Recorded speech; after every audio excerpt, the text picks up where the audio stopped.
Where did this all start? We have been dying to go into Zambia for many, many years. And we saw a competition, a big country 4x4, and we decided this is our chance to get into Zambia to see the migrations.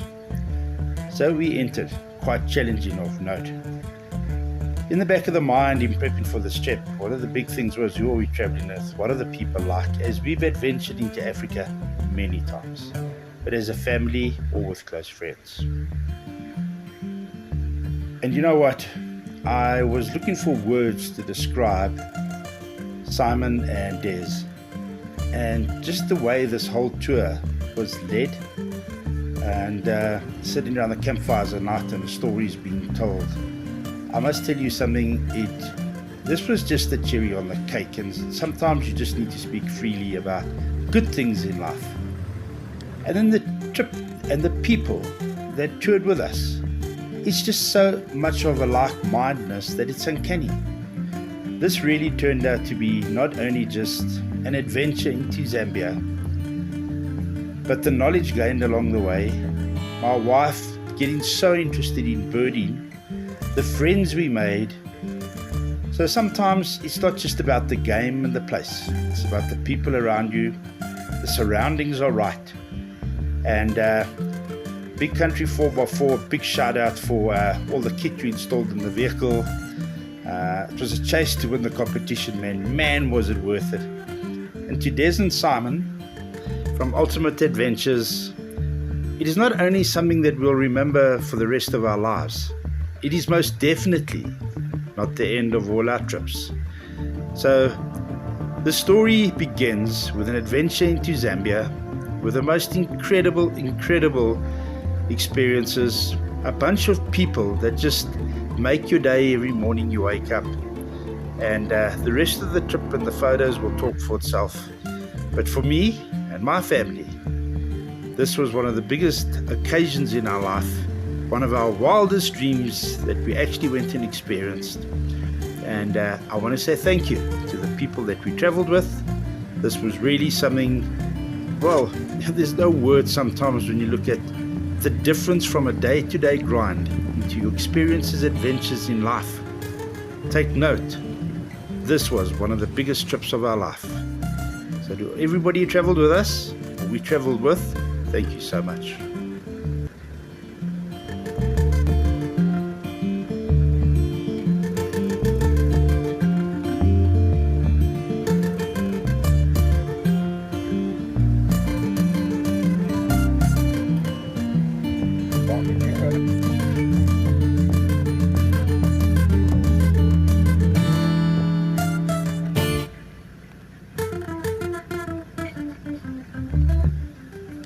The Liuwa Plains stand in the far west of Zambia.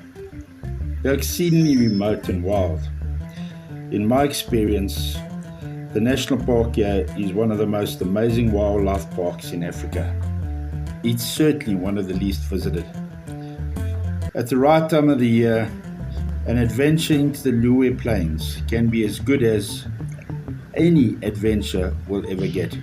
And so whilst the cliche best kept secret is applied with sickening frequency to many parts in Africa, Liuwa Plains must be one of the few adventure areas into Africa which really deserve it.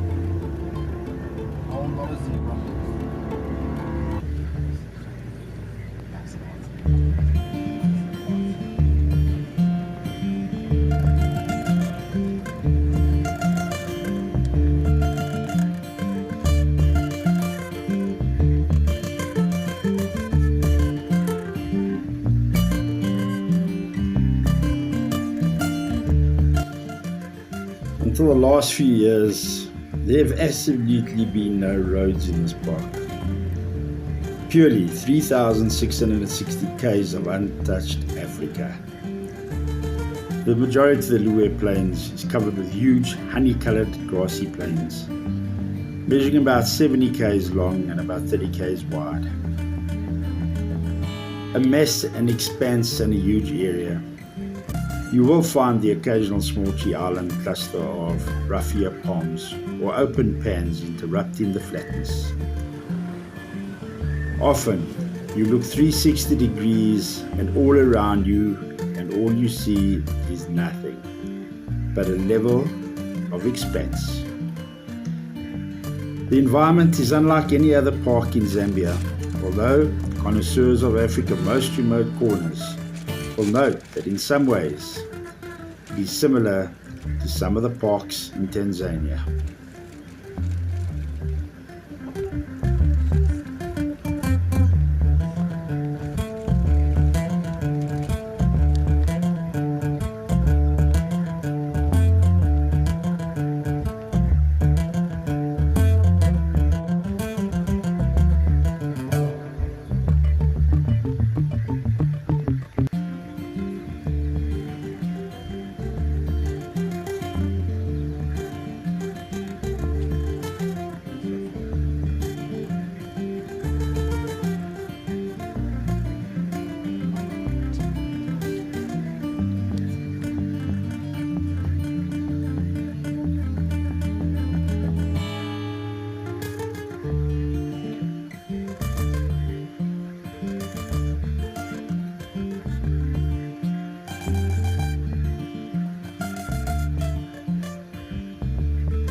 It's actually such a pleasure being in a vehicle where there's constant radio communication, and traveling with Simon and his passion and his love for lions is just one of those things when the stories come through, makes you think about the great things in life. One of those stories was about Lady Liuwa, a female lioness who survived many years of poaching, trophy hunting, and became the only lioness in the park. The strange thing about this lioness, she would seek company by sleeping close to human settlements and regularly visit the burial site of Mambeti, the daughter of the Lozi King's spiritual advisor. This was even a belief at one stage that it was the reincarnation of the young woman rising from her grave. But as the story goes on, Lady Liuwa died of natural causes in 2017. So, if you just think of this, the lonely lioness on the plains, coming across the new lion prides, running across the Liuwa plains, and how Simon's voice just chirps up and brightens up the day as to what I believe is one of his favorite lioness stories, the story of Lady Liuwa.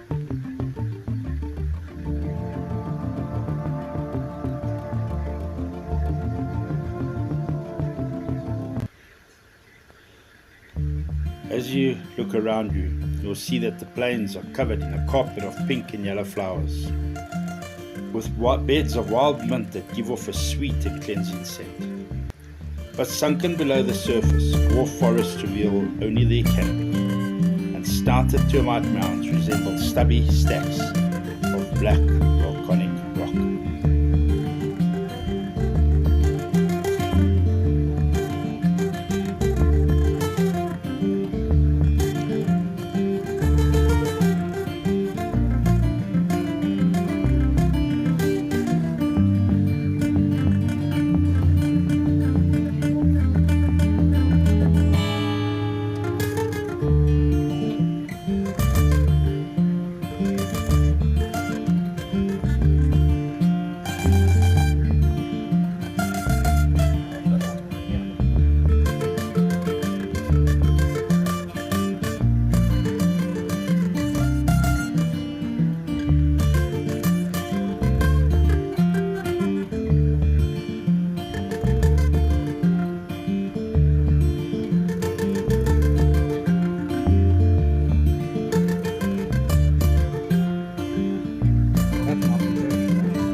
Mama Africa.